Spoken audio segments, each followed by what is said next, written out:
faites silence et si vous êtes calme, on va vous projeter un très beau film.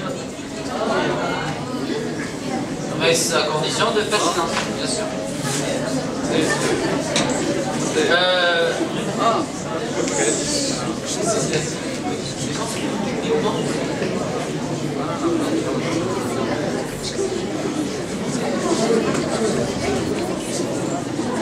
Vous êtes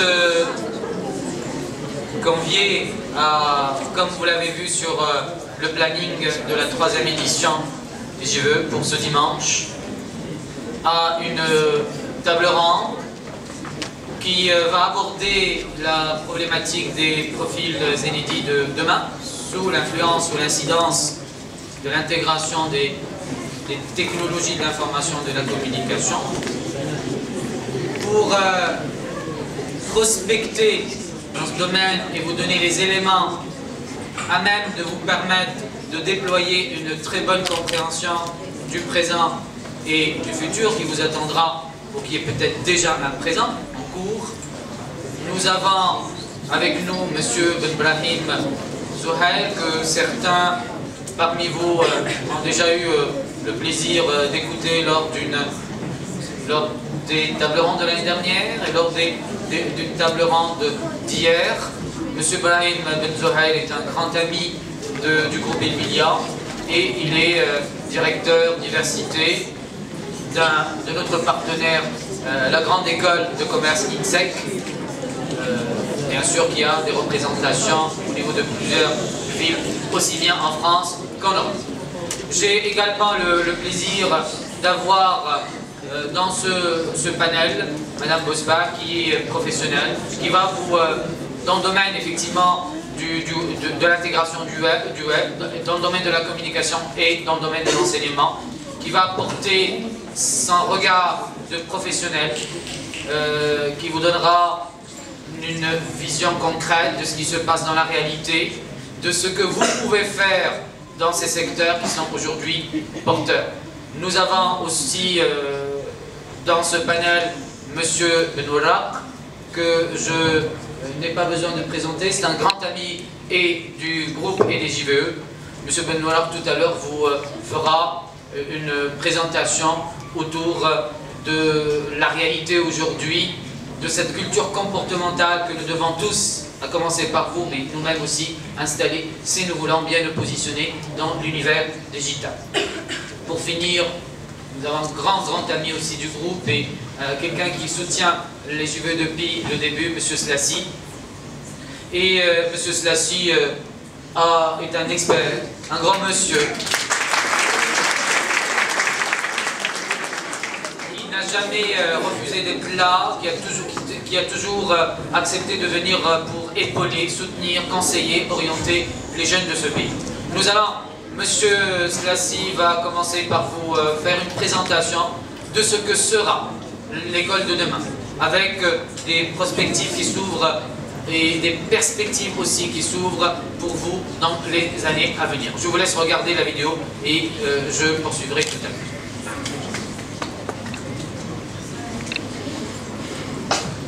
Bonjour, j'aimerais avoir le son. On n'a pas l'image. Samir, s'il te plaît, merci.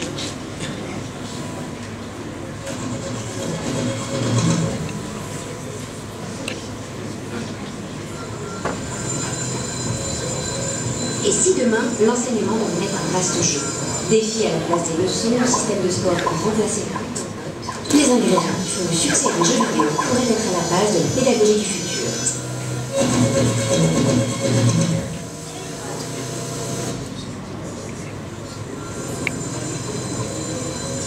Et si demain, l'enseignement devenait un vaste jeu?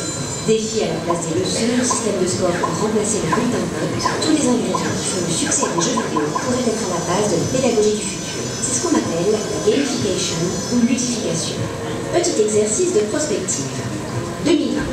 Sorte à l'organe numérique.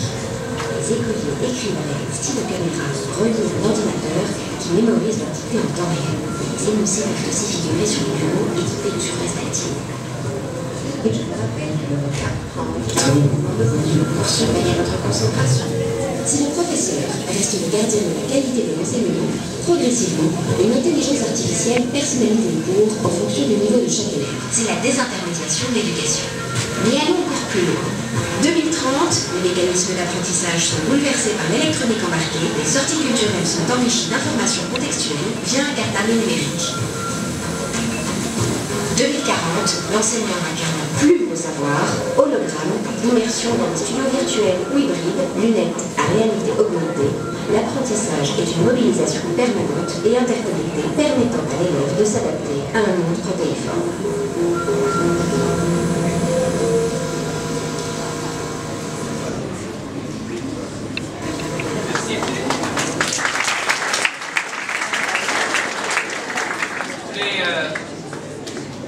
Avec un problème technique qu'on ne pouvons pas gérer, avec un son plus ou moins moyen, nous avons montré les contours de ce que sera et l'enseignement et l'école de demain.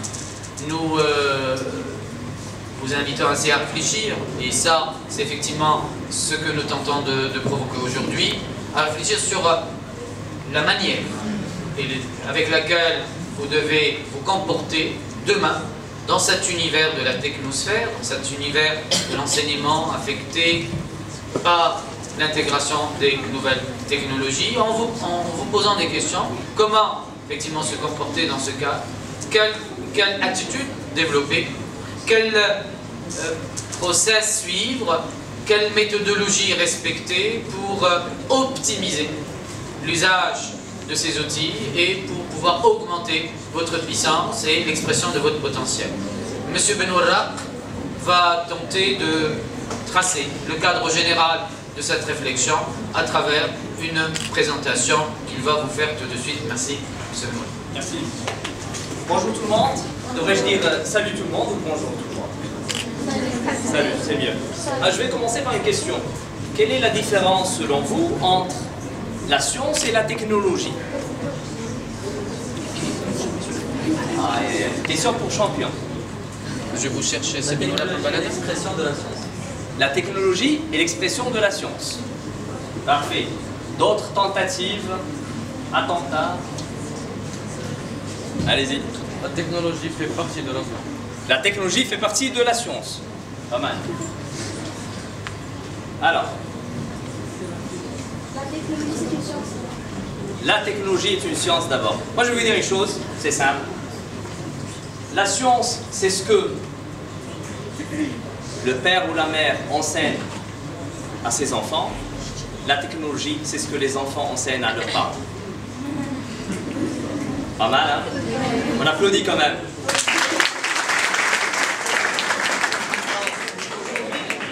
Aujourd'hui, je vais vous dire une chose. Je ne suis pas un expert en tout ce qui est numérique, SI, machin bidule, non, c'est pas mon truc. Je suis expert en gestion des ressources humaines. Peut-être que demain, après-demain, vous allez passer un entretien avec moi en tant que DRH. Je suis DRH, directeur du pôle stratégie, organisation et capital humain, bonjour, d'une grande structure au Maroc. Et je suis conseiller, ça c'est encore la technologie. Voilà. Et je suis conseiller de pas mal d'entreprises multinationales, enfin, Samsung, Marwa, Polyfashion, Crossing et autres, en matière de RH. Je recrute. Hein, tout le temps, je passe des entretiens. Ma présence aujourd'hui, c'est pas pour vous faire bénéficier de mon expertise par rapport à la thématique de cette journée, mais beaucoup plus compléter l'image pour vous dire qu'il ne s'agit pas forcément de maîtriser l'outil numérique, de ce qui est ici, ce qui est un support fondamental, mais pour réussir dans le futur, marché d'emploi de demain, il faut garder une phrase. Je vous prie de la noter dans vos têtes. Aux États-Unis, on dit maintenant we hire attitudes and teach aptitudes. Je répète, we hire, ça veut dire we recruit, on recrute. We hire attitudes, les attitudes comportementales, and teach aptitudes, on enseigne les aptitudes, la technicité, tout ce que vous voulez. Ça veut dire que bon, pour réussir demain, dans le marché d'emploi demain, comme aujourd'hui, il faut avoir les bonnes attitudes comportementales. Et c'est l'objet de ma présentation aujourd'hui. Je veux dire une chose, certes, il y a des métiers qui n'existaient pas et qui existent maintenant, et des métiers qui n'existent pas maintenant et qui existeront. Et la majorité de ces métiers sont liés à tout ce qui est numérique. Ça, on ne peut pas le nier. Autant bien que le numérique peut être utilisé au niveau pédagogique / andragogique. D'accord? Super. Je pense que le film qui vient d'être exposé est très intéressant. Ça montre que le monde s'engage pas dans une voie de révolution, mais de réévolution. On parle de réévolution et pas de révolution. Alors, je me permets de partager avec vous la présentation. Je crois que j'ai 476 slides. Vous êtes effrayés? Non, c'est pas vrai. Alors, je vais partager avec vous une présentation qui risque pas de vous faire dormir parce que c'est une série d'images. Alors, je commence par une citation d'Héraclite. J'ai pas eu l'occasion de le côtoyer, ce philosophe, mais en tout cas, j'ai eu l'occasion d'apprécier sa citation. Rien ne dure sauf le changement. D'accord? Le changement, c'est pas l'exception. Si vous regardez l'histoire de l'humanité, c'est une série de changements. Et numérique fait partie de ces aspects de changement que nous vivons aujourd'hui et demain. Jean-Marie Peretti, un gourou de la RH, un ami aussi, il a dit dans l'un de ses ouvrages, « Les emplois se font et se défendent ». Alors, les emplois se font et se défendent. Regardez bien, ça c'est des emplois, c'est des métiers qui existaient hier, n'est-ce pas? Plus maintenant, ou presque. Hein? Le Matic a écrasé ce type de métier, qui était hérité de père en fils. Et ben voilà. On va voir cette évolution prévisionnelle du marché d'emploi, ce qui vous intéresse, forcément vous les jeunes. La finance, je ne prévois pas un boom en termes de demande. Il y aura toujours une demande constante. Marketing, il y a une forte demande, surtout par rapport au merchandising et le brand management. La RH, il y aura une demande. L'administration, une chute, tout ce qui est métier autour de l'aspect administratif. La logistique supply chain, une forte demande. Les achats, SI, vous voyez, double flèche, très forte demande. Commerce, stagnant. E-commerce et e-business, une demande croissante. Et la production selon le secteur, parce que le continent asiatique, vraiment, il va vers un quasi-monopole de cette fonction. Et ceci, c'est à titre indicatif. Ça, c'est un iceberg. Parfait. Pourquoi je vous le montre? Pour la simple raison que je le compare à la compétence. Regardez bien, il y a des compétences qui sont visibles. Hein? La maîtrise des langues, la technicité. Il y a des compétences qui sont invisibles. Ce sont les compétences du comportemental. Malheureusement ou heureusement, 90% des recrutements se font à la base des compétences visibles de l'iceberg. Définition, concept, maîtriser ceci, cela. 90% des recrutements. Par contre, 95% des licenciements sont dus à la partie invisible, les compétences comportementales. C'est pour ça que je vous dis, si vous voulez réussir, mis à part la maîtrise de l'outil informatique ou autre, c'est beaucoup plus question de comportement. C'est les compétences invisibles qu'on voit ici de l'iceberg. Il y a le cycle de vie des compétences, il ne cesse de se rétrécir. Voilà. Même la validité de certains diplômes bac ou autres qui étaient open, ouvertes hier, maintenant c'est limité dans le temps, vous avez 2 ans, vous avez 1 an et autres. Et puis, je dois dire, hein, l'ère du mariage professionnel elle évolue. Hein. Nous allons du mariage professionnel vers le concubinage professionnel. Et d'ailleurs, on parle de la zapping generation. Devant la télé, vous restez sans changer de chaîne combien de temps? Allez, on va chronométrer, on verra que ça change, sauf s'il s'agit d'un film ou d'un match de foot. Mais sinon, on zappe. Et ça, c'est une question de changement comportemental qui concerne toute une génération. Et de plus en plus, la concentration et la capacité à rester concentré devant un exercice, un cours, un prof ou une télé, ça devient très difficile. Il faut développer cette compétence, s'il vous plaît. Aux années 70, on va voyager. Hein. C'était le mot-clé, en fait, the motto était « working harder », travailler plus. Les années 80, working better. 90, working cheaper. 2000, working elsewhere. C'est la mondialisation. Les bagages et autres. Alors, les nouvelles compétences demandées par le marché d'emploi. Vous êtes prêts? Attachez vos ceintures. Tout à l'heure, Sislasi, on en parlait au préchauffement. Il faut apprendre à apprendre. C'est que l'entreprise aujourd'hui ne recrute pas pour ses besoins présents seulement, mais aussi à titre prévisionnel, futur. Je vais recruter un mécanicien pour combien de temps? 2 ans, 3 ans? Et après, tout le parc des machines va être numérique. Qu'est-ce que je vais faire de ce mécanicien? Je préfère... Vous avez compris? Donc, vous avez tous... vous savez comment utiliser un vélo? Tout le monde? Levez la main ceux qui utilisent les vélos. Magnifique. Alors je vais vous dire une chose, moi pour apprendre à utiliser un vélo et pédaler, je devais me débarrasser de l'idée de regarder la roue devant moi. Je regardais la roue, dès que la roue tremblait, je tremblais et on tombait. Tous les deux. Alors j'ai appris que pour pédaler, effectivement, il faut regarder devant moi, pas devant la roue. La même chose. L'entreprise aujourd'hui, elle ne recrute pas pour ses besoins immédiats, mais avec une approche avant-gardiste et apprenez à apprendre d'une manière efficace et s'adapter à votre environnement. L'adaptation est une compétence vraiment clé. Voilà. Et ben, il y a des gens qui résistent. Ben, c'est tout à fait normal. Tout à fait normal, je pense.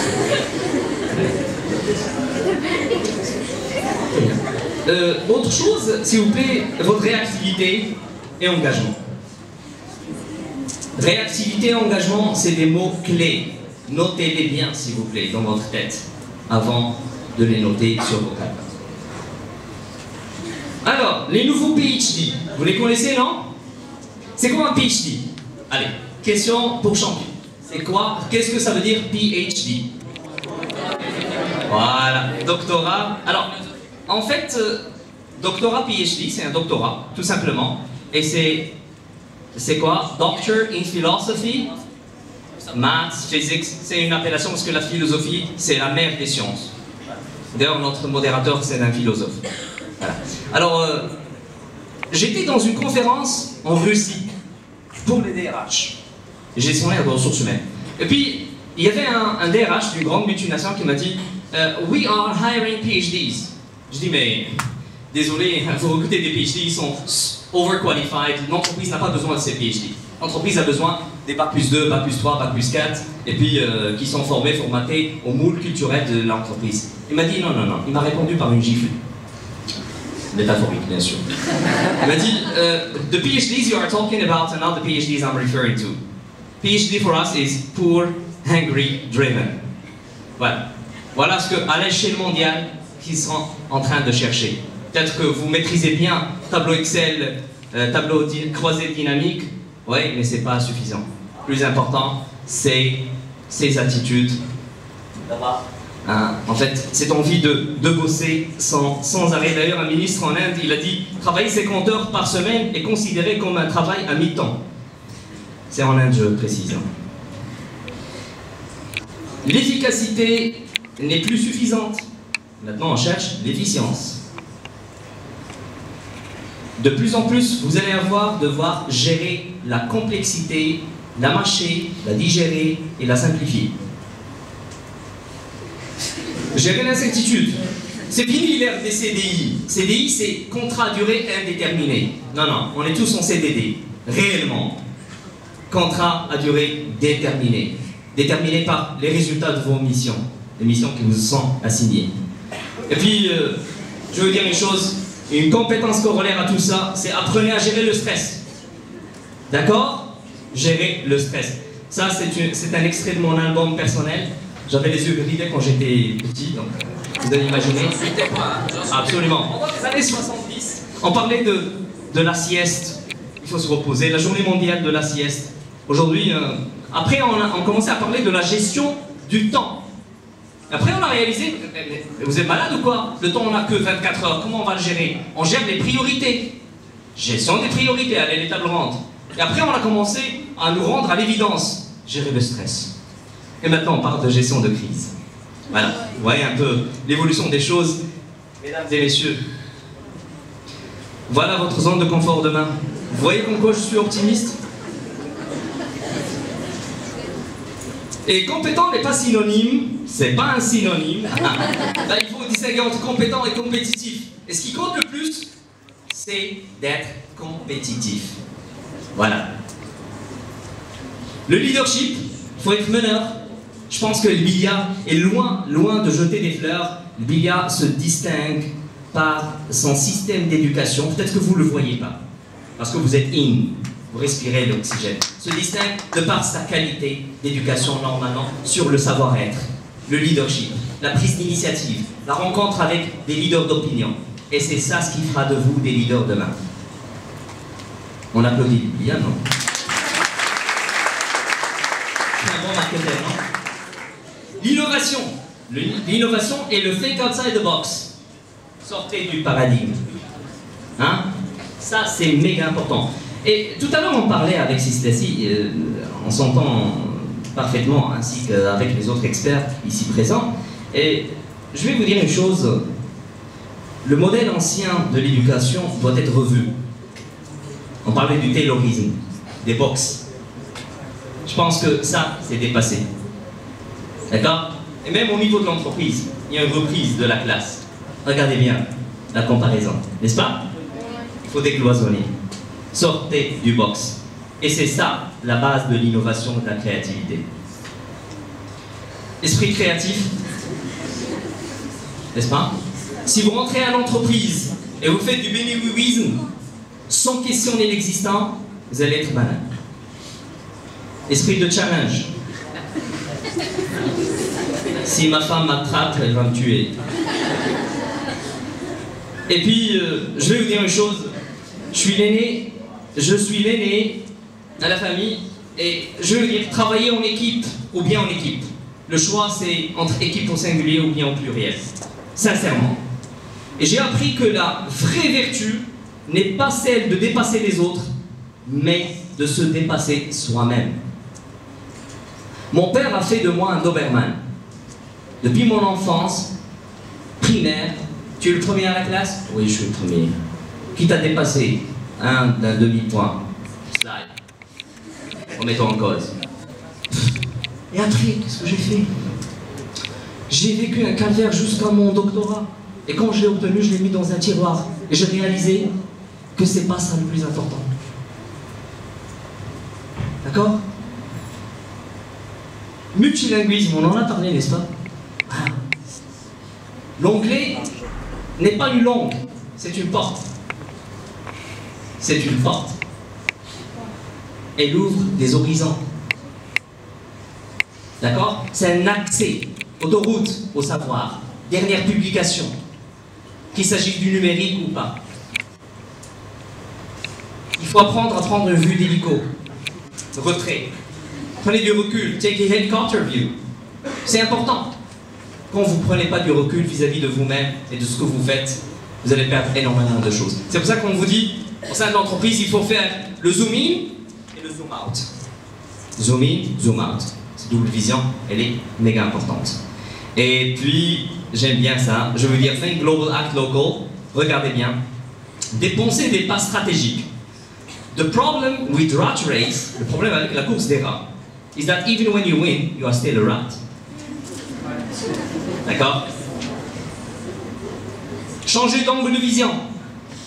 Remettez-vous en cause.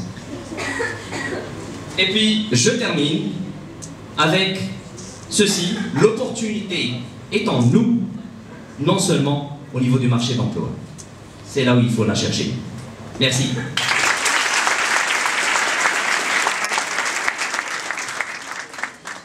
Merci infiniment. Entrer en matière qui effectivement focalise l'attention sur l'essentiel dans toute activité et à n'importe quelle époque de votre vie. L'essentiel, c'est finalement de se poser la question sur soi-même, parce que tout le reste, tout ce qui est en dehors de soi n'est qu'un outil, et ce qu'il faut, c'est savoir comment exploiter cet outil au service de l'expression de ce que vous êtes, des capacités que vous avez et de ce que vous pouvez réaliser avec ces capacités-là. Monsieur Slassi va inscrire sa réflexion dans la même orientation. Une réflexion sur ce qui, aujourd'hui, il faudrait faire pour repenser la pratique pédagogique afin de la mettre au service de l'homme et de l'augmentation de sa puissance, aussi bien humaine, intellectuelle que pragmatique et pratique. La parole est à vous, c'est Slassi. Merci. Je vais commencer par reprendre la dernière phrase de mon collègue. L'opportunité n'est pas sur le marché de l'emploi, elle est en vous. Et ça, c'est très important de garder en tête ce message. C'est un message absolument important. Alors, j'ai une bonne et une mauvaise nouvelle à vous annoncer. Alors, je vais commencer peut-être par la mauvaise. Oui. Terminer avec la bonne. Alors, la mauvaise nouvelle qu'on apprend dans les études aujourd'hui, c'est que lorsque vous entamez des études supérieures, quand vous décidez de faire une formation professionnelle, en tout cas quand vous abordez des formations pour aller sur le marché de l'emploi, finalement, quand vous entreprenez ces études-là, qui durent 2, 3, 5 ans, 80% de ceux qui vont sortir vont occuper des emplois qui n'existent pas encore.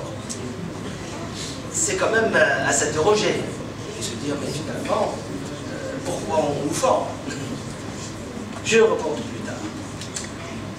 La deuxième chose, c'est qu'on apprend également que dans la durée de vie d'un individu aujourd'hui, compte tenu des transformations de plus en plus rapides, de plus en plus profondes que subit un pays, sa société, son économie, et bien nous voyons que finalement, une personne qui sort, qui est en dehors du système d'éducation de formation, qui travaille, va finalement occuper pendant sa vie, probablement, et en moyenne, ce que dit en tout cas la littérature, 7 métiers, 7 à 8 métiers différents. Donc il faut s'y préparer. D'accord? Et donc, effectivement, à partir de là, l'opportunité est en vous. Donc il faut savoir se doter d'un certain nombre de compétences qui vont vous permettre d'approcher ce challenge pour le réussir. Et beaucoup de choses ont été dites par vos collègues, mais je vais résumer simplement par ces compétences qui sont importantes que vous imprimez dans votre tête. Il est essentiel que dorénavant vous deviez développer, et ça paraît évident, et je pense que vous l'avez déjà cette compétence, cette capacité à communiquer, à maîtriser plusieurs langues et à bien maîtriser un certain nombre de langues qui sont incontournables. Et la toute première d'entre elles, c'est l'anglais, évidemment. Parce que le web est anglais. Donc il faut bien accepter cet état de fait. Et il faut renforcer cette compétence. Donc les langues, la communication. Le deuxième élément, la capacité coopérative, le fait de travailler ensemble. Il est essentiel que vous appreniez à travailler ensemble. C'est en travaillant ensemble que vous arrivez à créer, à innover. Le troisième élément, et c'est absolument également aussi important, c'est cette capacité à maîtriser les médias, ce qu'on appelle en anglais media literacy, c'est-à-dire savoir utiliser les médias, les technologies qui sont à notre portée. La quatrième, c'est la maîtrise d'information, parce que vous savez qu'on est envahi d'informations, et donc il faut sélectionner la bonne information, savoir la bien traiter. Et deux, ils ne sont pas les moindres, puisque je l'ai placé en dernier, mais ce n'est absolument pas, c'est pour que vous les imprimiez. C'est un, l'esprit critique. Il faut développer l'esprit critique. Pas accepter tout ce qu'on veut, de façon... Parce que lorsqu'on accepte les choses comme ça, souvent, il faut sortir, on dit out of the box, réfléchir en dehors de la boîte. Souvent, on reste victime, effectivement, d'un certain nombre d'idées préconçues. Deuxième élément important, c'est développer votre créativité, c'est-à-dire votre capacité à vous réinventer vous-même. Donc, à partir de là, je voudrais vous donner la bonne nouvelle pour ressortir de cette affaire. Alors, qu'est-ce qu'il faut faire? Qu'est-ce qu'il faut faire lorsque nous serons effectivement sur le marché de l'emploi? Et bien sur le marché de l'emploi, vous avez à votre portée aujourd'hui tout un certain nombre de données, de contenus pédagogiques qui vont vous permettre de vous mettre à niveau. Et je vous ferai après cette réunion, pour ceux qui s'intéressent, une démonstration sur un système qui est EDX, un système qu'on appelle le MOOC, le Massive Open Line, Massive Open Course, Open Line, Massive Online, Open Course. Voilà, alors je laisse la parole à mes collègues pour continuer cette discussion et je vous ferai la démonstration si vous êtes d'accord plus tard. Merci. Merci beaucoup.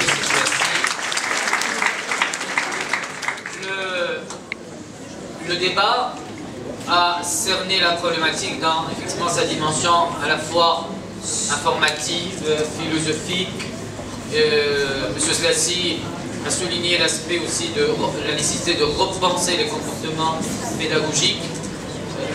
Dans la même perspective, Monsieur Ben Brahim, qui connaît d'abord en tant qu'enseignant et en tant que manager la problématique de l'enseignement, de la pédagogie au sein d'une très grande école qui est l'ENSEC, va effectivement penser avec vous, réfléchir avec vous sur comment peut-on reconfigurer l'ingénierie pédagogique actuelle pour préparez-vous à ces nouveaux métiers qui sont en train d'émerger sur le marché de l'emploi.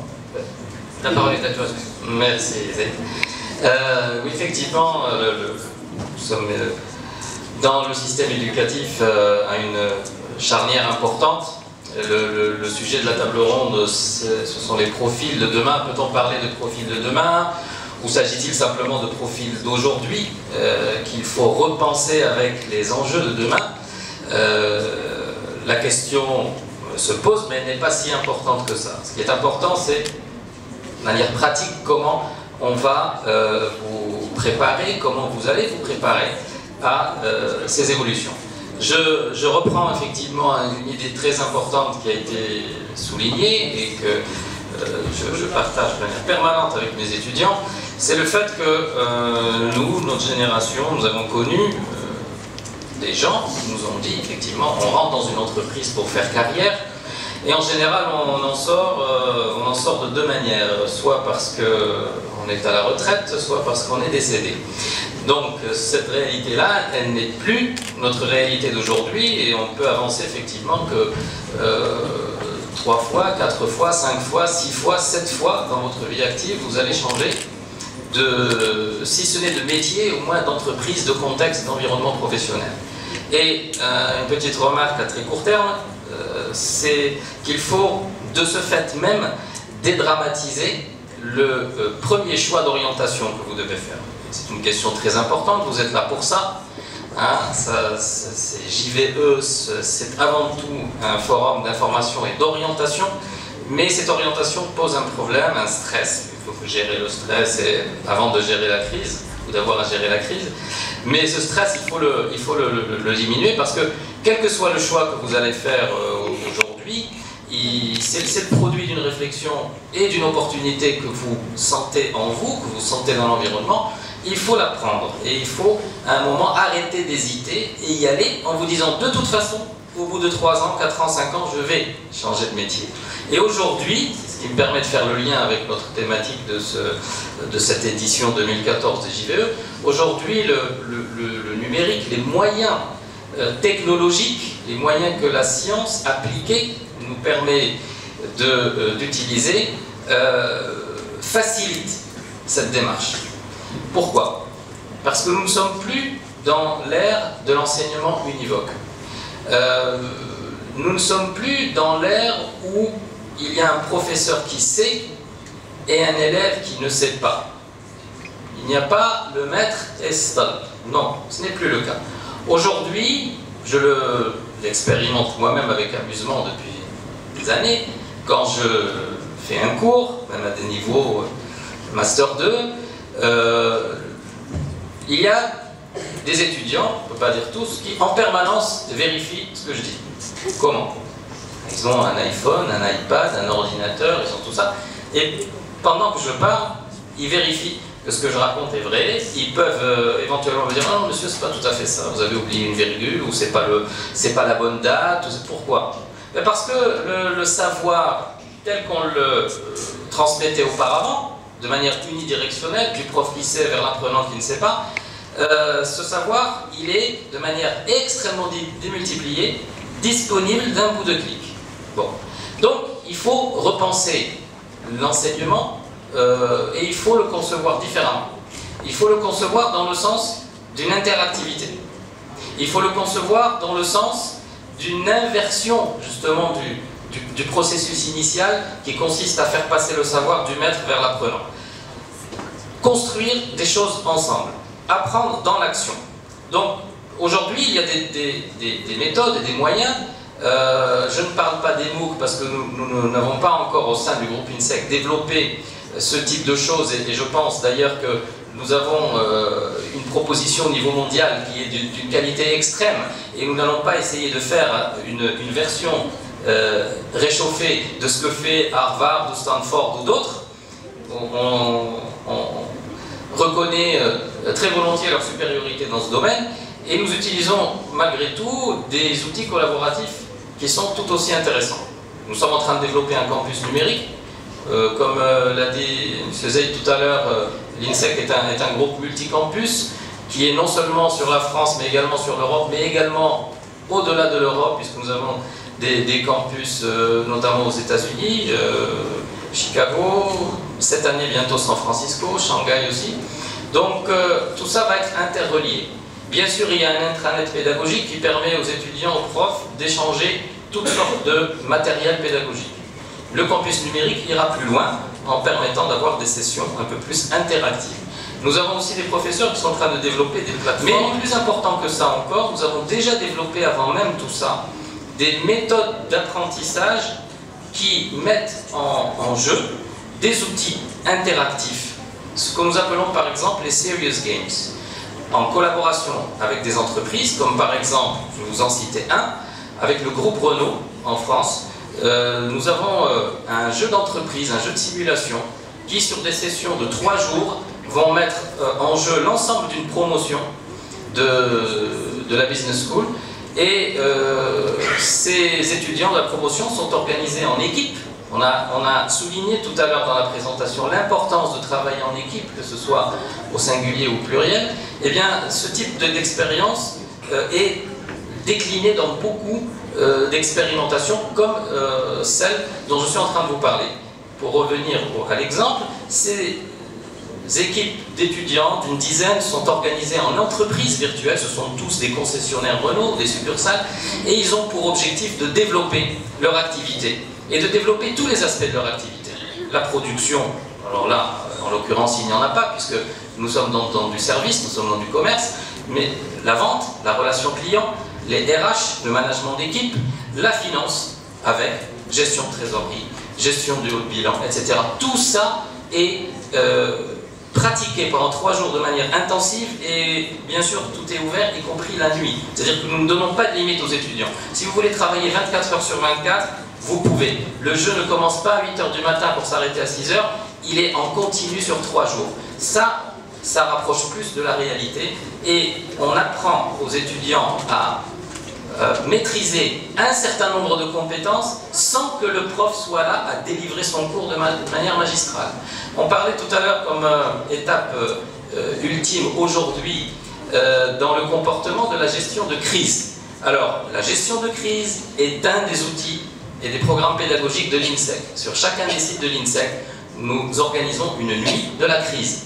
Les étudiants arrivent à 22 h, démarre un amphi qui explique que, voilà, il y a un problème qui est survenu. Vous êtes, par exemple, une compagnie pétrolière qui a un cargo qui a échoué et qui a créé un gros problème écologique. Vous avez toute la nuit pour résoudre le problème et demain matin à 8 h, le jury se réunit et écoute votre solution. Apprendre donc aussi avec le numérique, avec le distanciel, avec tout ce nouveau paradigme qu'impose le numérique, à gérer l'apprentissage et le comportement dans des conditions qui ne sont plus les conditions de la classe classique. Voilà, j'arrêterai là pour l'instant. Il y a aussi bien sûr beaucoup d'autres expériences sur le plan pédagogique que nous pratiquons et qui permettent de mettre en place ce qu'on appelle l'action learning, c'est-à-dire que vous apprenez en agissant, vous apprenez en étant acteur plutôt qu'en étant simplement auditeur ou spectateur. Voilà, et merci. Merci beaucoup. Pour cet exemple concret, réel, d'une expérience menée au niveau effectivement de l'INSEC.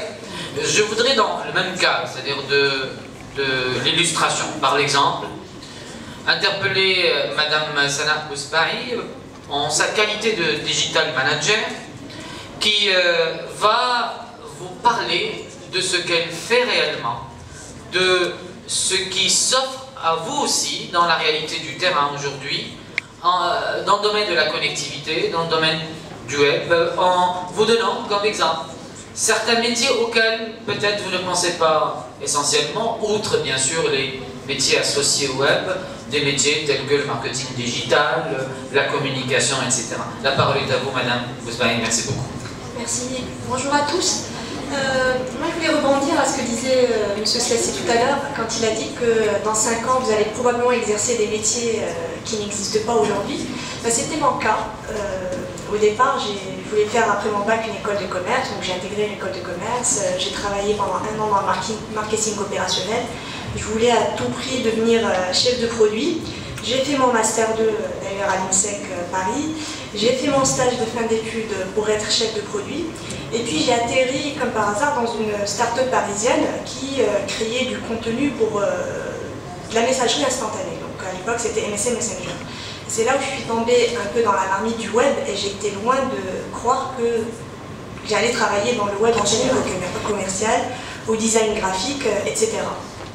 Donc on a souvent tendance à relier Internet avec technicité, c'est pas que ça évolue au gré des innovations technologiques. Donc les métiers que vous allez exercer demain dans le web vont forcément être évolutifs. Donc une des deux attitudes par M. Gnolog tout à l'heure, qui sont très importantes si demain vous travaillez dans le domaine du web, c'est de savoir s'adapter, et s'adapter avec le sourire, ne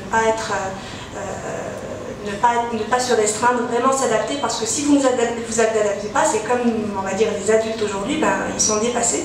Et la deuxième chose, c'est la créativité. L'innovation, par définition, pour être innovant, il faut être créatif, et justement pour inventer des usages de demain. Et pour conclure, au Maroc aujourd'hui, l'Internet mobile et l'e-commerce en général deviennent importants. Il faut savoir qu'on est aujourd'hui 39 millions de personnes équipées juste d'un mobile. Nous sommes pratiquement 16 millions d'internautes. Dans les 3,6 millions de personnes équipées d'un smartphone, il y a à peu près 400 sites e-commerce affiliés à la plateforme Maroc Télécommerce. 400 sites par rapport à des pays très développés comme les États-Unis ou les pays européens, c'est rien.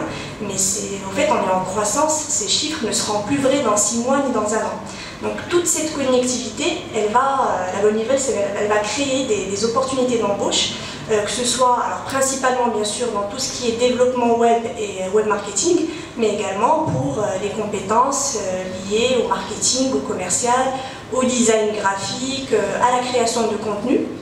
Il y a juste une chose, c'est que même si votre métier de demain ne va pas être très technique, il ne faut pas être très allergique aux nouvelles technologies, parce que vous allez utiliser les nouvelles technologies comme un outil dans votre quotidien.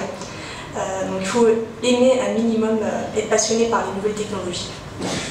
Et si on a le temps, je peux vous donner 2 exemples de 2 métiers, un technique et un qui est moins technique, dans la réalité professionnelle. On a le temps ? Alors, dans les métiers techniques, je pense à est-ce que quelqu'un sait ce qu'est un référenceur? Non. Alors, je prends ça du côté utilisateur. Quand vous faites des recherches sur Google, donc vous tapez une requête et il y a des résultats qui remontent. Et bien ces résultats-là, généralement vous ne dépassez jamais la première page ou la deuxième page, à moins que vous fassiez un travail d'étude, un exercice d'étude et de recherche. Vous regardez les résultats qui remontent dans la première page. Et bien ces résultats-là, ils remontent naturellement. C'est pas le fruit du hasard, c'est que derrière, il y a une personne, une femme ou un homme qui est référenceur, et son rôle, en fait, ça consiste en quoi? À améliorer la visibilité d'une page web ou d'un site web, par exemple, en plaçant des mots-clés dans le site à des endroits bien stratégiques et en multipliant les liens qui vont rentrer vers ce site. Donc concrètement, au niveau même de la conception graphique d'un site internet, il va recommander l'intégration dans des zones des textes des mots-clés bien spécifiques pour que demain, vous, internautes, quand vous ferez votre recherche, si vous avez tapé la bonne expression que le référence derrière a intégrée, il y a plus de chances que son site remonte. Donc vous voyez, il y a un côté très technique, qui est le métier de référenceur, il y a un côté, on va dire, une touche personnelle, qui est plus liée à la rédaction de contenu. Ce n'est pas un métier à 100% technique. Et je vais vous donner un autre exemple d'un métier qui est moins technique que vous devez connaître, probablement, parce que vous utilisez les réseaux sociaux. C'est le Social Media Manager. Est-ce que quelqu'un sait ce que fait un Social Media Manager ? Vous devez le savoir, vous likez des pages sur Facebook, vous suivez des hashtags et des comptes sur Twitter. Un social media manager, qu'est-ce qu'il fait concrètement? C'est lui qui va mettre en place une stratégie de veille et va mettre en place des dispositifs qui vont viser à améliorer la e-réputation d'une marque, d'une entreprise. Ça peut être un personnage public, une star, et donc faire en sorte que la perception qu'on a d'une organisation, d'une marque, elle peut être positive, négative, comme neutre, et lui son travail justement c'est d'améliorer cette perception auprès des clients d'une société, de ses employés ou de ses partenaires. Il a également un rôle, alors vous devez, quand vous êtes sur la page de Coca-Cola ou la page de Inuit, dites-vous qu'il y a quelqu'un qui s'appelle le Community Manager ou le Social Media Manager derrière, qui va faire en sorte que les internautes vont parler d'un sujet bien particulier, de centres d'intérêt commun, qui va animer les échanges entre les internautes. Et bien lui, c'est son travail, c'est le porte-parole de la marque. Et c'est pour exercer demain le métier, ce métier-là par exemple, il faut bien sûr savoir maîtriser les réseaux sociaux, les médias sociaux. Vous avez d'autres questions, n'hésitez pas, il y a énormément de métiers dans le web, technique et moins de technique, et on peut en parler après la table ronde. Merci beaucoup, madame. On s'était fixé tout à l'heure nos 5 comme principale directive de cette table ronde de faire très vite, c'est-à-dire de parler très vite pour vous laisser le temps nécessaire pour que vous puissiez poser les questions. Donc la parole est à vous. Nous sommes prêts à répondre à vos questions, à apporter des compléments d'information, à traiter vos remarques et à enrichir les analyses qui sont déjà les vôtres maintenant. S'il vous plaît que quelqu'un donne à la demoiselle un micro.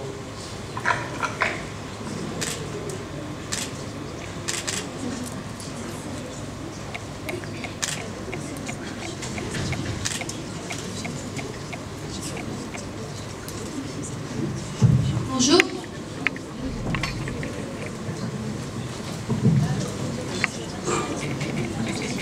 Bonjour.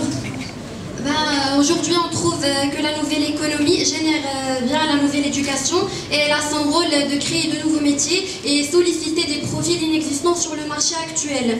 Donc, qui est responsable ou bien qui va préparer les jeunes, les étudiants dans cette salle qui vont venir demain sur le marché d'emploi, à la culture du savoir changer, car les profils de l'économie de demain doivent être absolument fugaces. Bon, je crois que la question pose le problème de la réflexion sur la préparation des jeunes d'aujourd'hui à ces métiers que nous avons traités. D'autant plus, me semble-t-il, que ces métiers semblent être très fugaces, qui vont changer en fonction de l'évolution économique et de l'évolution des pratiques et des marches. Voilà, si quelqu'un peut réagir, allez-y, c'est ça. Est-ce qu'on prend toutes les questions parce qu'il y a d'autres mains qui se lèvent. À mon avis, on prend 3 ou 4 questions. Voilà, on répond et... D'accord, il y a d'autres. Allez-y. Allumé, il y a un petit bouton en bas à la base. Il est rouge, ça veut dire qu'il marche. En principe. Non, il n'a pas de signal. Non. C'est pas, vous m'entendez?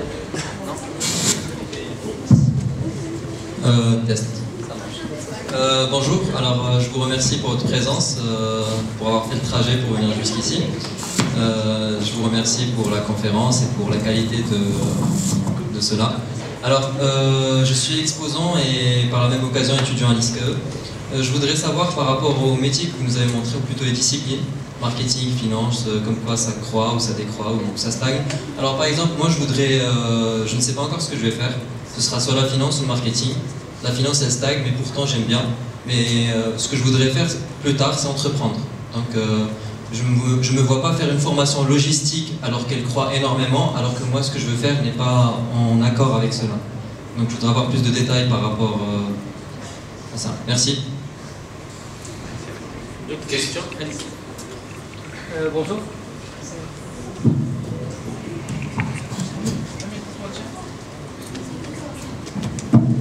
Bonjour. Tout d'abord, je tiens à vous remercier pour votre intervention. Je suis étudiant à l'ISCAE, j'ai passé par une prépa ECTA et Biliassup. Ma question est la suivante. Tout à l'heure, vous avez parlé de l'iceberg, c'est ça? Je voudrais savoir quels sont les moyens qu'on pourrait utiliser pour pouvoir connaître les vraies compétences d'une personne qui se propose pour un poste. Comme vous le savez, maintenant grâce à Internet, il y a beaucoup de moyens qui permettent aux candidats de connaître lesquels pièges, de connaître plutôt les pièges auxquels ils auront à avoir lors de l'entretien. Quels sont les moyens que l'entreprise pourrait utiliser pour recruter la bonne personne au bon poste. Merci. Merci à vous. D'autres questions, s'il vous plaît?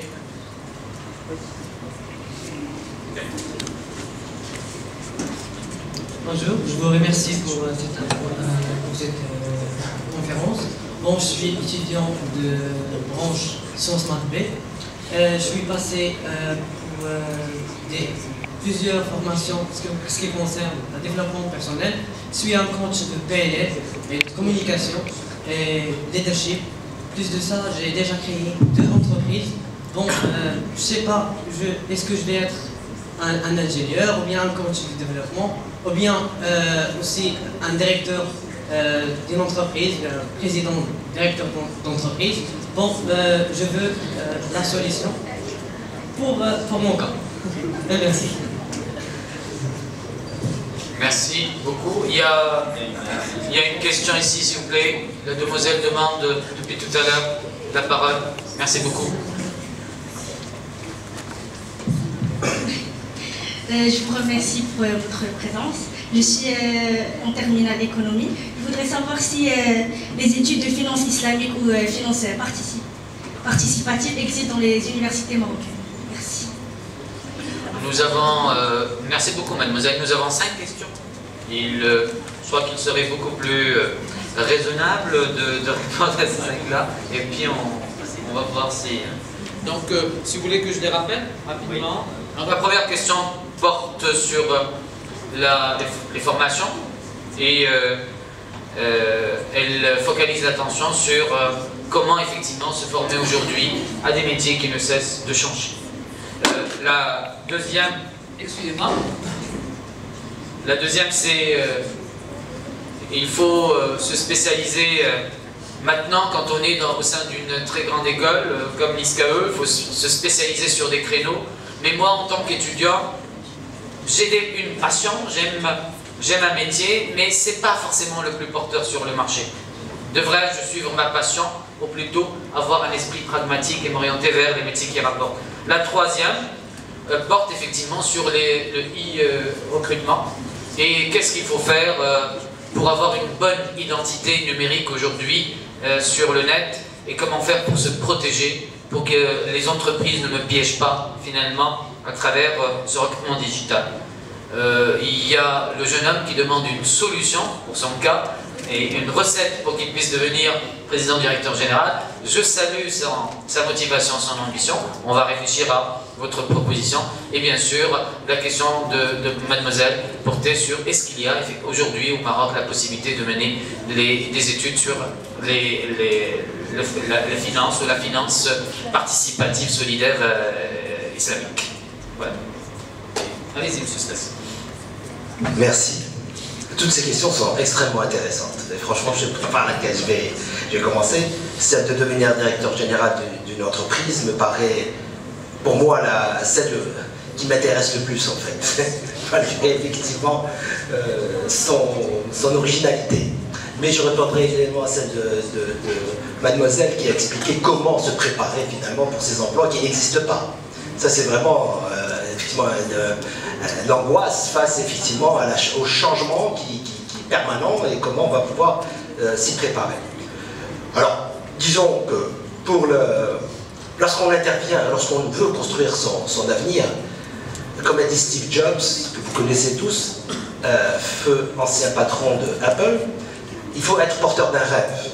Il faut avoir un objectif. Il faut avoir un objectif, c'est évident. Parce qu'en ayant effectivement un objectif, un cap, en faisant ce qu'on aime, par exemple, monsieur a exprimé je veux faire quelque chose que j'aime, bah, il faut effectivement, c'est ça le driver, c'est un driver personnel. C'est ça qui vous donne la force, l'énergie, l'objectif. C'est absolument essentiel d'avoir cet objectif. Maintenant, une fois que vous avez l'objectif, il faut trouver le moyen. D'accord? Donc, il rejoint un peu la question de madame. Quels moyens peut-on effectivement, a-t-on à notre disposition pour y arriver? Je vais vous donner l'exemple des pays qui ont réussi, qui ont montré leur capacité à réussir une société qui intègre ces jeunes et qui effectivement, ce sont vraiment aujourd'hui des pratiques auxquelles tout le monde se réfère. Qu'est-ce qui se passe dans ces sociétés et en particulier le premier pays qui a réussi effectivement cette transition, je l'ai rappelé tout à l'heure avec mes collègues, s'appelle la Finlande. La Finlande est le premier pays, qui est classé numéro 1 mondial dans le système éducatif et dans sa capacité à préparer ces jeunes à l'emploi. Au cœur du système finlandais, et j'ai eu le plaisir d'aller en Finlande et de le voir de visu, au cœur, vous avez un système d'information du marché de l'emploi. C'est-à-dire que le rôle, non seulement de l'État, parce que l'État ne joue plus, elle n'est plus seule à jouer son rôle. Elle met en place une gouvernance participative qui associe ce qu'on appelle les partenaires sociaux et économiques, c'est-à-dire les chefs d'entreprise et puis les syndicats, c'est-à-dire les gens qui sont les acteurs de l'emploi, ceux qui connaissent le mieux l'emploi et son devenir. Et donc, en s'associant, l'État, le gouvernement, a mis en place un système d'information qui permet chaque année de monitorer, de mesurer l'emploi, ses métiers et ses compétences. Et ces informations sont extrapolées sur 4-5 ans, qui permettent effectivement à l'apprenant, vous, en l'occurrence, vos parents, les parents des apprenants, les entreprises, les institutions, de comprendre qu'est-ce que l'emploi et quel est son devenir, d'accord, en termes de savoir, de savoir-faire et de compétences. À partir de là, vous avez des éléments. Et c'est à vous que vous rentrez à ce moment-là en scène. Et ce qu'a dit mon collègue tout à l'heure, l'opportunité est alors en vous. C'est à ce moment-là que, fort des compétences que j'ai citées tout à l'heure, que vous devez accumuler, et fort, je dirais, aujourd'hui des contenus pédagogiques de très haut niveau, et j'ai affiché ici la page de edX, qui est donc une application du système du massif Open Course, un système MOOC, que je ferai effectivement si vous êtes intéressé à une démonstration tout à l'heure, qui vous donne une richesse extraordinaire pour vous mettre à niveau en fonction de vos objectifs. Voilà ce que je peux dire à ce niveau-là. Merci. Merci. Alors, je vais essayer de répondre à ces interventions très intéressantes. Je commencerai par où? Comment on pourrait être préparé pour ce changement? Je vais vous dire que, certes que l'établissement scolaire, l'école, l'université et autres, elle a un rôle, mais c'est premièrement votre responsabilité. Se préparer au changement, ça se passe ici, dans la tête. Voilà. Il faut vivre avec l'idée que le changement, il est constant. D'accord? Le changement, c'est chaque jour. Et hier, on disait, il roulait à 100 à l'heure. On entendait, il roulait à 100 à l'heure. Mon Dieu, quel regarde. 100 à l'heure maintenant, tu crées un embouteillage au niveau de l'autoroute. Mais qu'il soit à cela. Le cela d'abord il coûte parfois plus cher que le banane. Ça veut dire que les références ont changé. Tout change, mais on ne s'en aperçoit pas. Quand vous importez un objet, machine à laver, par exemple, vous impactez la vie sans le voir. La machine à laver, elle a libéré la femme, elle a désexualisé l'acte de laver les vêtements, ça peut être un vieux, un homme, une dame, un jeune et autres. Quand vous importez une télévision, on ne parle plus, hein. Pour la campagne, c'est fini, parce qu'on écoutait la radio, on ne parlait plus. Avec la télé, on regarde et on entend, encore c'est pire. Avec Parabole, diversité des choix. Un, il est dans sa chambre, l'autre au salon et autres. Donc on s'éclate, on s'éloigne physiquement. Regardez, tout impacte notre vie.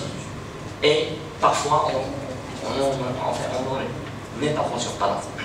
Alors, préparation au changement, mademoiselle, je vous dis, c'est vous devez accepter le changement et vivre avec l'idée que vous devez vous remettre en cause continuellement.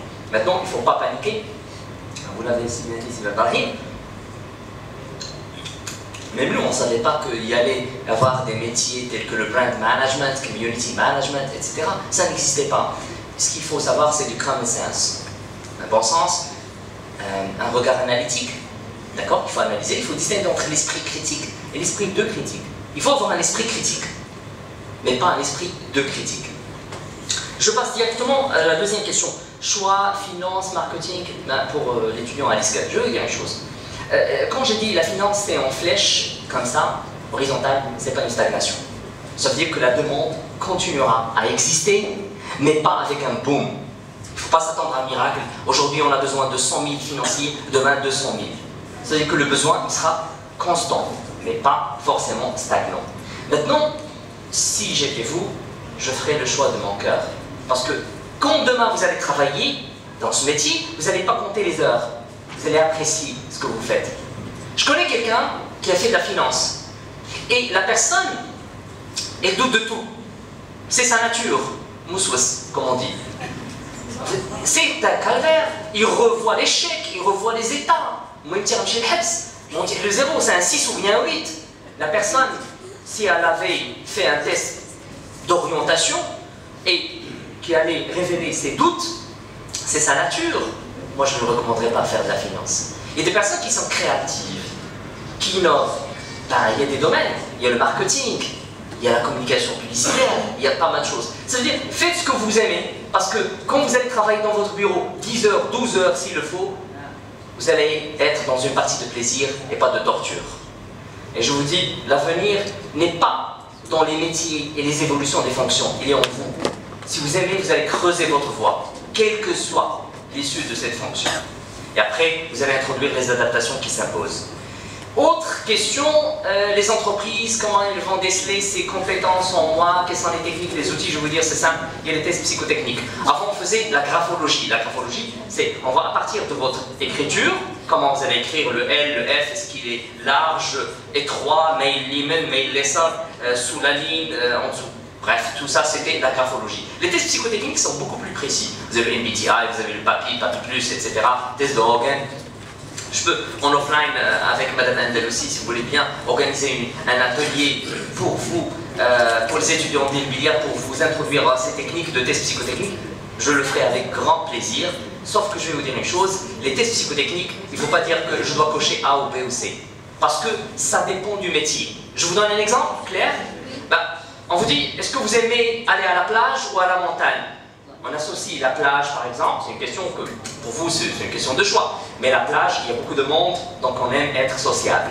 La montagne, on est isolé, donc on est introverti, fermé. C'est comme ça qu'ils interprètent les choses. Vous aimez être dans un théâtre ou bien un ciné, ainsi de suite. Donc, ce sont des extrapolations comportementales qu'ils font. Et après, on va dire, ce poste, qu'est-ce qu'il exige comme profil? Alors, je vais vous poser une question, tous et toutes. Est-ce que être sociable, c'est positif ou négatif? Positif. Positif. Extraverti? Positif. Sociable et positif. Eh bien, ça dépend.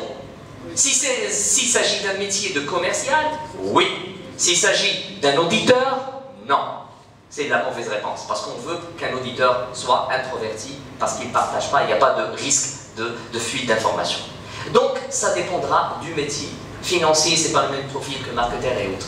Donc, ces tests, ils peuvent révéler certaines choses. Bien sûr, la marge de certitude et d'incertitude n'est pas égale à 0,100, mais en tout cas, elles peuvent dégager des profils. Pour le jeune qui a fait des certifications en leadership, coaching, 2 entreprises vous avez créées déjà, et puis qui se voit PDG, je veux dire une chose. Celui qui n'a pas d'objectif ne risque pas de l'atteindre. Dotez-vous d'un objectif. Hein? Celui qui n'a pas d'objectif ne risque pas de l'atteindre. Dotez-vous d'un objectif. Je vais vous dire, tout à l'heure, Sislesi, il a parlé de rêve, en évoquant la citation de Steve Jobs. Je vais vous dire une chose. Un rêve, c'est quoi? Un rêve, c'est pas ce que vous voyez quand vous dormez. Un rêve, c'est ce qui ne vous laisse pas dormir. D'accord? Maintenant, il faut que cette passion soit structurée. D'accord? Qu'elle soit structurée, qu'elle soit inscrite dans une logique de planification. Il faut se connaître soi-même. Qu'est-ce qui me motive? Qu'est-ce qui m'excite? Qu'est-ce qui me démotive? Ma nature. Et pourquoi on réussit, on échoue? C'est pas parce qu'on n'est pas intelligent. C'est simplement parce qu'on ne s'est pas placé dans le bon domaine pour lequel on est bien doté naturellement par des compétences. D'accord? Je veux dire, c'est pas la peine de créer 2, 3, 4 000 entreprises. C'est pas ça la réussite. Vous pouvez réussir autant que salarié, quand vous pouvez réussir autant qu'entrepreneur. Mais il faut se donner le temps d'apprendre. Il faut apprendre avant d'entreprendre. Parce que Woody Allen, il a dit, en fait, une fois dans une citation, quand on croit, la simplicité, on croit que tout est simple, c'est parce qu'on ne connaît pas la complexité des choses. Confidence is when you don't understand the problem. Et le monde, il est complexe, pas compliqué, c'est pire, il est complexe. Il faut se donner le temps de regarder, d'apprendre, de faire des erreurs en tant que salarié, en tant qu'employé. Et après, quand je vais cumuler, n'est-ce pas, une expérience de cette entreprise, je pourrai créer la mienne.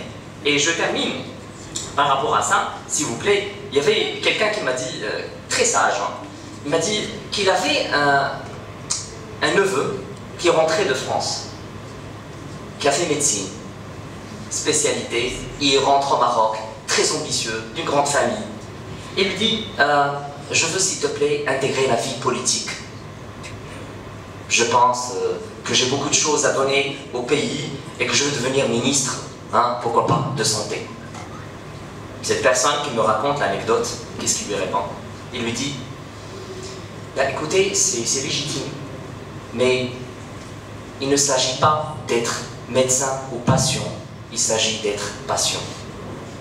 Voilà, merci.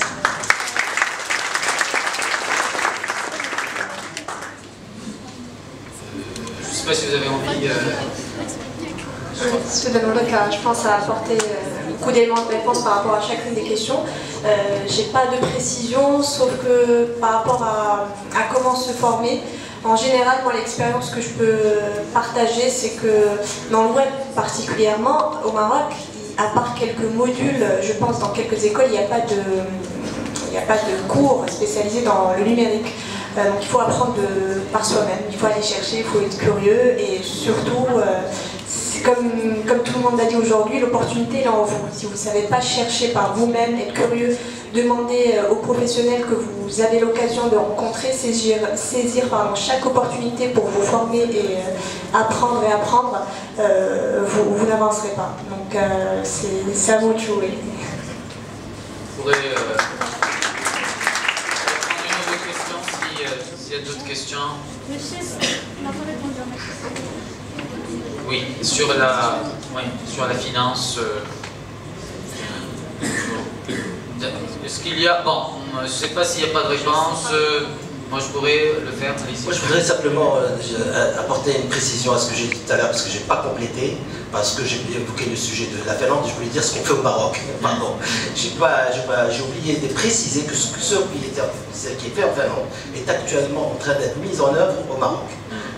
Moi, je représente les employeurs au sein de la Confédération Générale des Entreprises du Maroc, et nous avons exprimé à travers les secteurs le souhait de mettre en place ces systèmes d'information. Actuellement, ils sont en train d'être mis en place. Donc, pour rassurer le public que dans un futur très proche, on aura ce type de système d'information sur le monitoring du marché de l'emploi et sur les besoins. Voilà. Merci beaucoup. Moi, je voudrais répondre à votre question. Vous savez, vous prenez toutes les universités du monde, même du monde arabo-musulman, il n'y a pas un département finance islamique. Il faut que vous compreniez que ça peut, au niveau d'une recherche, pour certaines banques, un marketing islamique qui utilise quelques valeurs pour bien vendre des produits en surface. Mais à l'intérieur, c'est le même mode de fonctionnement des banques, etc. Voilà la réponse à votre question.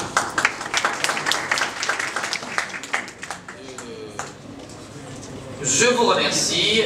Je remercie d'abord, je vous demanderai s'il vous plaît de rester là. Une question aussi. Oui, Rama. Je vous demanderai de rester encore 5 minutes, mesdemoiselles, s'il vous plaît. Merci à tous. Merci, messieurs, dames,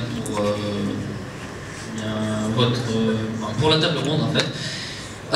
J'aimerais, en fait, bon, tout le monde a parlé de changement, tout le monde a parlé de manière de préparer les élèves, tout le monde a parlé de tout cela. Et bien, là, j'aimerais, en fait, vous demander à vous tous ce que vous proposeriez, en fait, comme solution pour, en fait, arranger l'éducation, en fait, le système éducatif. Eh bien, bref, parce que, en fait, à mon avis, il ne sert strictement à rien de préparer tout simplement. En fait, il ne sert strictement à rien, à mon avis, mon humble avis, bon, humble, de préparer, en fait, par exemple, ce qu'on fait, disons, en classe préparatoire, en filière MP, parce que je suis MP à Emilia, 2e année. Eh bien, ce qu'on fait, c'est qu'on nous apprend. C'est qu'on nous donne des notions quasiment partout, dans presque toutes les branches de mathématiques. Vous voyez, c'est comme si on nous préparait à ne pas être, pour qu'on ne soit pas surpris pour plus tard, si jamais on était amené à faire des études dans une branche, dans telle ou telle branche. Vous voyez, mais à mon avis, ce qui serait mieux, à mon avis, c'est qu'en fait, au lieu de nous bourrer le crâne, comme cela, pour qu'on ne soit pas surpris, à mon avis, il faudrait plutôt chercher à nous rendre plus, disons, indépendants, capables de gérer en fait les situations auxquelles nous ne sommes pas vraiment, nous n'avons pas vraiment forcément été préparés. Vous voyez, c'est comme cela qu'en fait je vois qu'on devrait essayer de diriger l'enseignement. Bien, bon, c'était un peu ma question. Bon. Là, juste, je sais pas, M. Slassi voudrait répondre. Je voudrais juste que l'on reste dans notre problématique, dans notre thématique. C'est quand même des métiers de demain et ces profils et comment les concevoir. Bon, mais on peut répondre à la question de Hamal, qui est une question qui nécessite peut-être 10 ans d'analyse, de recherche, etc. Alors, excusez-moi, sans vouloir me contredire, je pense que on a déjà installé un certain nombre de réponses à travers de la présentation qui a été faite par mon collègue. Et dans un des slides, il y avait apprendre à apprendre. Et c'est ça ce qu'il faudrait qu'on commence à faire au niveau de l'école. Et je pense que ça a commencé à démarrer. Et je pense que Elvinia intègre ce type d'information. Elle intègre et elle prépare. Ce que je vois aujourd'hui sur un certain nombre de sujets, elle est en avance, elle innove pour préparer précisément les élèves de demain. L'actuelle d'ailleurs réunion et table ronde en participe. Il est essentiel qu'on vous communique un certain nombre d'informations et notamment la nécessité d'apprendre à apprendre. Je voudrais simplement vous présenter ce site que je vous conseille fortement, tous, d'aller sur le site de edX. edX est une initiative de 3 grandes universités qui sont Harvard, MIT, Berkeley, mais qui aujourd'hui intègre plus d'une trentaine de grandes universités prestigieuses à travers le monde. Vous avez ici à edX tout ce que vous souhaitez faire. Vous êtes dans le domaine de l'informatique, vous souhaitez faire effectivement des formations sur le référencement qu'a évoqué Madame tout à l'heure, vous pouvez le faire. Vous êtes dans la finance, vous voulez faire une formation dans la finance, vous l'avez, qui sont dispensés par les plus grands professeurs de ces universités, avec un contenu extrêmement riche et vraiment up-to-date, et avec un mécanisme de formation très intelligent qui alterne des formations très courtes sous forme de vidéos et des exercices qui vous permettent d'apprendre, mais en même temps, un forum ouvert entre des centaines de milliers d'étudiants qui suivent le même cours et avec lesquels vous apprenez également. Et vous avez en temps réel la possibilité donc, de passer donc, des examens et d'avoir votre note en temps réel. Voilà, alors je vous invite à y aller. Comme vous pouvez le voir sur ce site-là, quand on déroule, excusez-moi, j'ai 30 secondes pour vous montrer. Je voudrais juste compléter votre réponse. Oui, je vous laisse leur montrer les textes. Connaissant parfaitement les classes préparatoires depuis 22 ans, et en tant que professeur et connaissant normal, et pour qu'il n'y ait pas une mauvaise compréhension de son propos, je tiens à préciser une chose. Il y a une philosophie des classes préparatoires. C'est contrairement à cette suspicion du bourrage de crâne, moi, je ne connais pas une meilleure école de l'intelligence, de la méthodologie, de la formation de l'homme que les classes préparatoires. Les classes préparatoires forment des individus, certes, sous la modalité et le régime de la difficulté, mais qui vous a dit que la vie était facile. Si quelqu'un vous dit ça, il vous ment. La vraie vérité, c'est que la vie est difficile. Et les classes préparatoires vous apprennent à vivre, vous apprennent à développer votre capacité d'analyse, votre capacité d'endurance, votre capacité de synthèse. Il n'y a pas de bourrage de crâne. Aucune formation dans le monde ne peut bourrer le crâne de celui qui se refuse de se faire bourrer le crâne. C'est vous, et les experts le disaient tout à l'heure, vous êtes finalement les décideurs. Toute école, toute formation, n'importe quel propos au savoir, quand on vous propose, on ne le propose pas à un objet, on le propose à un être humain, à une intelligence, à un imaginaire, à une capacité d'invention et de créativité. C'est à vous de faire de ce qu'on vous donne un moyen pour augmenter votre puissance et non pas pour diminuer votre humanité, votre intelligence. Donc je voudrais que l'on retienne, et là je vous laisse suivre avec M. Slassi, une chose. Si j'ai à résumer et à vous inviter à garder un principe, une valeur, une idée. M. Zohair était avec nous l'année dernière, je ne vais pas ressortir encore une fois la merveille, mais je vais vous dire une chose, croyez-moi, et ce message, on en a besoin au Maroc. C'est vous qui inventez votre futur.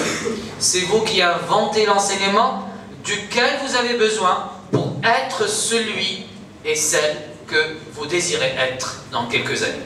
Cet enseignement-là, ni maman, ni papa, ni l'école, ni la société ne vous donnera. C'est à vous de le faire par un travail sur vous-même, par un effort sur vous-même.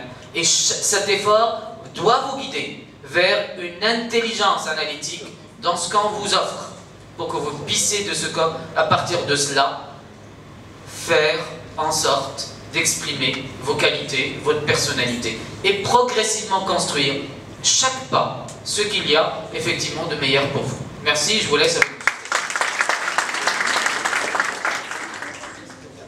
Alors, comme je l'ai dit tout à l'heure, je vous invite fortement à aller sur ce site. Alors, je vais vous donner simplement la diversité et la richesse des domaines qui sont disponibles. Alors, vous pouvez les voir hein, sur l'écran. Biologie, business management, chimie, communication, informatique, économie, finance, électronique, énergie, engineering, environnement, food, donc agro-industrie, histoire, loi, enfin, tout ce qu'on peut enseigner est concentré dans edX, qui est l'application du concept du MOOC, du Massive Online Open Course. C'est gratuit, c'est gratuit. Donc vous avez réellement à portée de main une richesse extraordinaire d'apprendre, une opportunité absolument colossale d'apprendre et de vous performer tout le temps. Si par exemple je prends un sujet, on a parlé par exemple de computer science tout à l'heure, d'informatique. Si je vais dans computer science par exemple, regardez la richesse des contenus pédagogiques qui sont à votre disposition.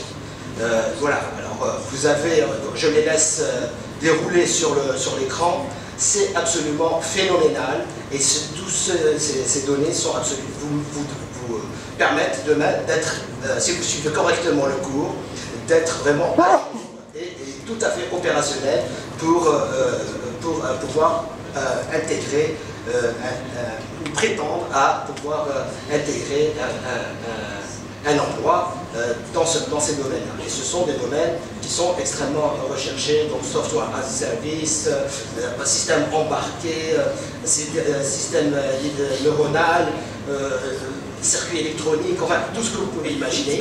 Personnellement, j'ai fait une formation et comme on vient de le dire, on restera de toute façon étudiant toute notre vie.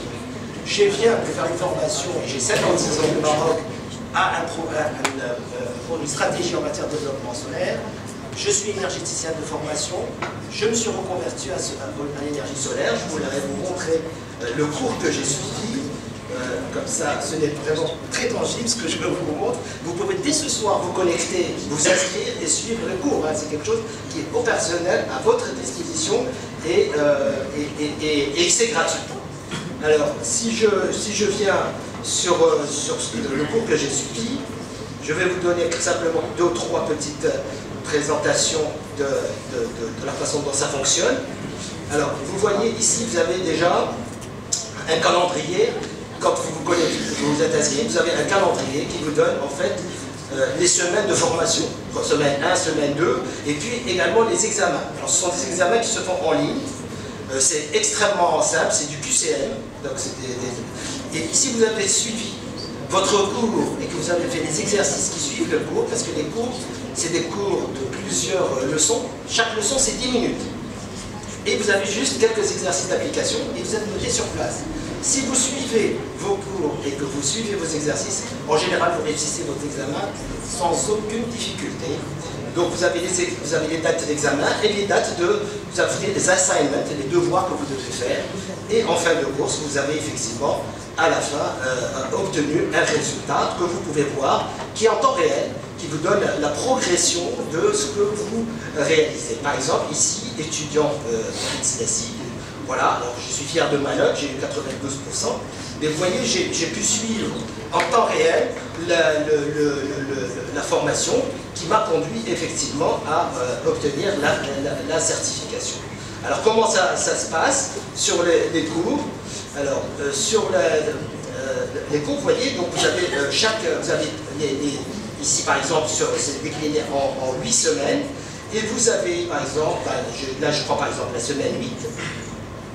Qu'est-ce que nous avons la semaine 8? Nous avons donc voilà, je vois par exemple la semaine 8, l'ensemble des cours qui sont affichés, d'accord, par exemple ici sur la conception de systèmes photovoltaïques. Donc vous avez 8 cours, et chaque cours, vous avez, si je prends le premier cours là, sur le standalone photovoltaïque, vous avez le cours qui est affiché ici, et puis les exercices qui suivent juste après. Vous voyez, donc c'est extrêmement simple. Alors si je déroule le cours pour vous voyez visuellement comment ça se passe, c'est extrêmement bien fait, puisque même si c'est en anglais, c'est de l'anglais simple, et vous avez du sous-titrage, d'accord? Vous voyez juste à côté, vous avez des captations et de sous-titrage qui vous permettent, je vais lancer, comme ça vous avez une idée.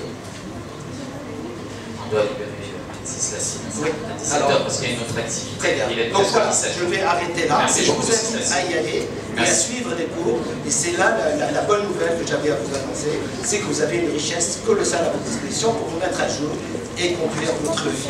Et conduire votre vie. C'est que vous méritez. On va clôturer cette table ronde avec M. Benoît.